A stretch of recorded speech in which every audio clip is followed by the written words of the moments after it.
asalaamaaleykum chers internautes maa ngi leen di nuyu di leen remercier di leen jaajëfal ci seen présence bi ngeen am encore une fois sur Kumpa TV la chaîne du mystère la chaîne du paranormal bu dee abonné go ñoo ngi lay ñaan nga abonné nga aimé nga partagé pour aider chaîne bi sujet tey bi dana nekk benn témoignage koo xam ne dafa nekkoon ci mbirum musique wante léegi daf ci génn di nettali lépp li nga xam ne dund na ko muy Daniel King su ko defee ñu daal di tàmbali bismillah. kii di Daniel King ñi juddee foofu ci Jamaïque moom nag am na jabar ak ñetti doom dafa yàgg bëgg mbirum musique bu mu nekkee xale la commencé di jouer ci 1996 mu daal di composer benn chanson bu mu bind daat koy jouer enregistré ko jox ko benn producteur kooku nag li mu def neex ko mu woo ko bindal ko contrat de musique muy nekkoon benn star ci seen zone boobu benn star locale bi mu toxoo dem Angleterre ci 1998 mu signé waat beneen contrat ak ki nga xam ne mooy BMG Logic Record mu nekkoon ci benn boys band maanaam benn groupe xale yu góor yoo xam ne dañuy doon wéy di def ay concert ak ay tournée boobu mu ñu amoon 18 ans ñeneen membre groupe yi ñoo ñu amoon ay 16 ans 14 ans donc période boobu ñoom ak seen boys band bi dañuy doon wër di def ay concert di def ay tournée ci seen zone boobu nga xam ne foofu lañ dëkkoon na ci Angleterre benn jour seen manager daat leen woo ne leen am nañ benn concert wante waxu leen fan la ñuy dem pour tëggi seen concert bi laajte nañ ba sonn seen manager bi waxu leen adresse exacte bi di leen jàllalee ci beneen buntu ci ginnaaw bu ñu yegsee ba nekk ci kaw concert ba yéeg ci plateforme yi la ñu soog a gis ne ndekete di leen dugal ci club bu góor jigéen ak li nga xam ne mooy ay transsexuel ak ñoom seen daal ne leen nañ leen woyal mu ne bu mu ñëwee ba jàkkaarloo ko ñi nga xam ne mooy góor jigéen yooyu noonu ci baar boobu war a woyal ñooñu mu ne mu tiit daal di jaaxle parce que moom déjà malgré que mag la mu ñu ànd ak ñoo xam ne ay xale lañ ñu war a nekk di woyal ñoo xam ne ñoo ngi nekkoon di def di n'importe quoi ci baar bi bu mu wàccee nag bu mu woyee ba pare ba wàcc ci podium bi mu daal di wax ak ki nga xam ne mooy manager am daal ne ko lan moo tax kenn waxuñu fan la ñu waroon woy lan moo xew kook ne ko man tamit xamuma woon li xew mais leeroon na ko ne da doon fen mais comme que xale la woon te mënul woon def dara ki nga xam ne mooy manager am mu bàyyi mu jàll mu daal di formé waat beneen groupe moom ak beneen nit bu mu woowee woon Naughty Energy ñoom ñaar nag grand musiciens yi bu ñuy tëgg di leen doon woo ñuy ñëw pour tëggal leen wala pour defaral leen seen musique ak affaire yu demee noonu bi mu commencé di liggéey pour artistes yu mag yi di ñëw di leen tëggal la commencé di am entrée ci monde business showbiz bi commencé di am ay numéro téléphone ñenn ñi nekk ci biir producteurs yi waykat yi et cetera ñooñu nekkoon ci showbiz yi contact mi commencé di ko ëffal naan ko da nga waroon ubbi li nga xam ne mooy studio d'enregistrement nga wutal sa bopp sa propre label parce que yow da nga am talent mu ne nag problème bi mooy foofu mënoo fa am dara sans dara maanaam mënoo ñëw rek jug ñëw liggéey ak sa ñàkk nga am li nga bëgg il faut toujours nga am loo joxe te li ngay joxe dafay ëpp maanaam da ngay obligé jaay sa ru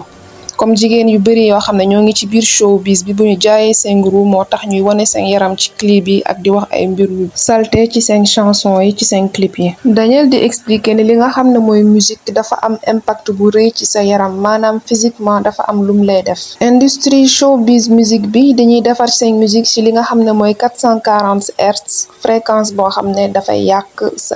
sa yaram donc benn parenthèse bu ndaw boo leen fàttalikoo ci yeneen vidéo yi ma publié woon defoon naa ci benn explication ci mbirum fréquence yi ak vibration yi am na yenn fréquence yoo xam ne doomu aadama bu koy déglu mën na ko feebarloo mën na jaxase li nga xam ne mooy ndox bi nekk ci biir yaramam maanaam sa cellules yi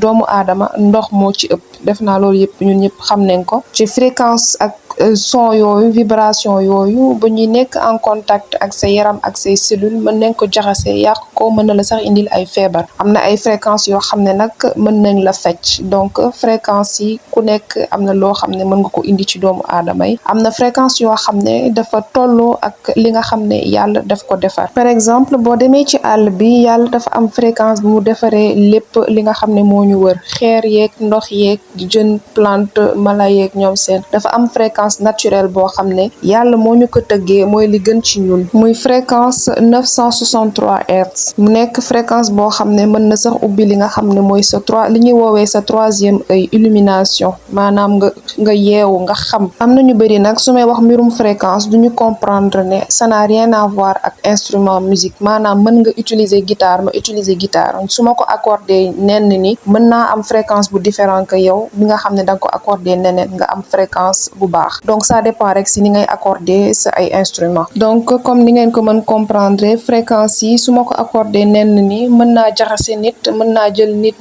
hypnotiser ko donc loolu yëpp mën na ci am. donc ki nga xam ne di Daniel King di expliquer ne comme par exemple kii di Bob Marley da doon def ay wéyam ci 432 hertz loolu moo tax boo ko doon déglu da ngay am jàmm da ngay nekk ci état boo xam ne dafay positif dafay baax parce que Bob Marley xamoon na importance su fréquence yi te moom dafa nekkoon nit koo xam ne dafa juboon. mu ne léeg-léeg yenn artistes yi di nga ko doon contacter pour que mu tëggal leen mu defaral leen yenn musique yi wante di nga ko doon exiger di ko wax ban son la war a utiliser ban fréquence la war a teg notes yi fan la leen war a teg donc mu nekk loo xam ne moom ci boppam bu mu ko doon defar da doon xam ne ñii leen tax a jug du lu baax di nga ko doon laaj ñu ko doon def fréquence 440 ak yu demee noonu loolu yëpp pour hypnotiser ñi nga xam ne ñooy déglu seen musique ak ñu continuer di leen déglu di jënd seen ay cassette ak yu demee noonu seen ay CD. muy nettali ni benn jour dafa demoon seetaani ki nga xam ne mooy Jay-Z ci benn concert am mu jàpp moom ci boppam mu sentir ne dafa dugg trance mu nekk di def signe ñooñu mooy seen secte boobu naa leen defal symbole bi parce que boo ko waxee di nga koy signaler donc mu jàpp boppam muy def symbole boobu ak ay loxom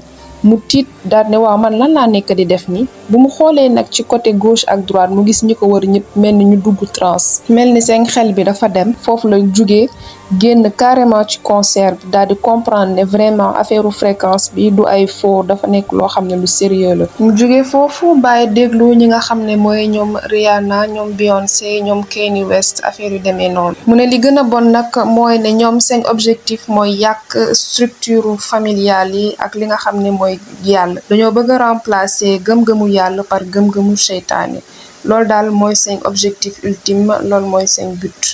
yàq xale yi corrompre jeunesse bi transformer leen esclave bu seytaane d'ailleurs sax léegi booy wax ak xale yi dañu naan la man seytaane lay topp moom lay jaamu donc ñoom léegi sonnatuñu sax seen agenda bi nu mu leen neexee ni nga koy tegee parce que léegi koo wax mu ne la dangaa homophobe dangaa nangam dangaa nekk nit koo xam ne nekkoo ci temps affaire yu demee noonu xale yi comprendre ñu ne affaire bi plan la dañoo nekk di leen corrompre di leen yàq xamuñu ne artistes yooyu ñuy topp nekk ay fans ñoom ñëpp ay sodomiste lay ñoo ngi def lu bon fu kenn du leen gis muy nettali ne amoon na benn jour ay artistes yu bari amoon benn genre ndaje fii ci Afrique plus précisément ci Zimbabwe muy nettali ne benn jour dañoo amoon benn ndaje fii ci Afrique maanaam ay célébrité yu mag ay pointure ay élite yoo xam ne dañoo daje woon na ci Zimbabwe nekkoon di dealer di def ay échange ay diamant pur ay diamant yoo xam ne dagg guñ leen woon sax mu ne si ndaje boobu noonu foofu ci Zimbabwe liñ ko proposé woon mu jaay ruwam en échange ñu daat koy jox label pour que mu am propre marque am propre studio d'enregistrement mu ne tubaab yi ko doon proposé li nga xam ne mooy deal boobu ne ko ñun bëgguñu nit ku ñuul wante ñun mën nañ la utiliser parce que am nga li nga xam ne mooy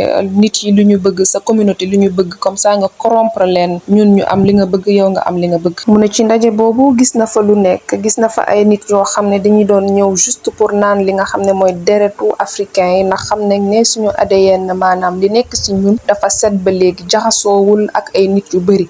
li fi nekkoon depuis suñu maamaati maam ci suñuy deret moo des ci suñu deret ba léegi moo tax tubaab yi dañuy bëgg di ñëw fii di naan ci suñu deret yi pour am doole ak yokku ci seen ay fan parce que tamit li nekk ci suñu der mooy suñu mélanine bi mooy li tax ñu ñuul dafa nekk loo xam ne dafa riche ñun xamuñu ko mais ñoom xam nañ ko xam nañ ne mélanine moo gën a cher tey jii buñ ko doon extraire di ko doon jaay mélanine bokk na ci substance yi gën a cher ci kaw suuf ñu ne ko nag pour nga am sa label pour nga am sa studio d'enregistrement il faut que nga naan li nga xam ne mooy sperme moom nag biñ koy wax loolu dafa foogoon ne ay ree la ay kaf la ci saa si mu daat leen tontu xanaa dama koy naan ci kopp wala dama koy naan ci nit ki mu foog ne dañuy ree mais ñoom reewuñu woon. bien sûr moom nanguwu ko daal di bañ jug daal di dem yoonam foofu nag la daal di jugee teppatiku neen bu mu ñibbisee foofu ci Angleterre dafa daal di woo benn frère am ak ay cousin am yi nekkoon Jamaïque daat leen nettali lépp li nga xam ne dund na ko foofu tellement daf ko choqué.